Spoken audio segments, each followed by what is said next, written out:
या क्षेत्रात आलो या माणसामुळे आलो. बरोबर.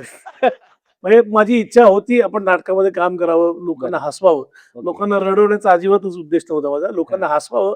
मी संधी शोधत होतो आणि आमच्या कॉलेजमध्ये BMCC मध्ये आम्ही एकत्र काम करत होतो. अच्छा. त्यावेळेला याने एक नाटक बसवायला घेतलं होतं आणि एक छोटासा रोल करायचा होता. बरं. त्यांनी मला विचारलं सहज, की "तू काम करशील का?" Yes, yes. मी वाटच बघत होतो असं कोणीतरी आपल्याला विचारेल आणि मी त्या नाटकात काम केलं आणि त्याच्यानंतर पुढे हा प्रवास चालू झालाय. आता ह्याच्यामुळे झालाय सगळा. वा वा वा. परत तुमचा प्रवास त्यांच्यामुळे सुरू झाला, पण त्यांचा प्रवास नक्की कधी सुरू झाला? त्यांचा प्रवास खूप आधीपासून. बापरे! म्हणजे माझा प्रवास म्हणजे 1978 साली मी पहिला चित्रपट केलाय. बरं. माफीचा साक्षीदार नावाचा, जो हो. माहितीये सगळ्यांना माहिती तो पुण्यातलीच घटना आहे. ती पुण्यातलीच घटना आहे. अभिनव कॉलेजची घटना आहे. बरोबर. मी जक्कल अभिनव सुतार. कॉलेजला होतो. अच्छा. हो का? जोशी अभ्यंकर. हा.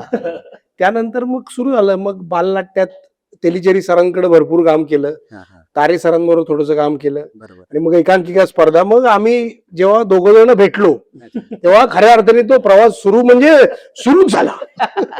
नाही, आता तुमचा प्रवास आम्ही पाहतो म्हणजे सिनेमा, नाटक इतर, पण लहानपणापासूनच तुम्ही एकत्र ते आहेत आणि शिक्षण म्हणजे तुमचं बालनाट्यात सुद्धा आम्ही एकत्र काम केलं. म्हणजे वा, आमचं जाड्या रड्याची जोडी असायची त्याच्यात सुद्धा. क्या बात. जाड्यारड्या, चिमणराव गोंडे भाऊ, बरं बरं बरं. चार्ली चॅप्लिन आम्ही नसायचो, कारण शक्यच नव्हतं.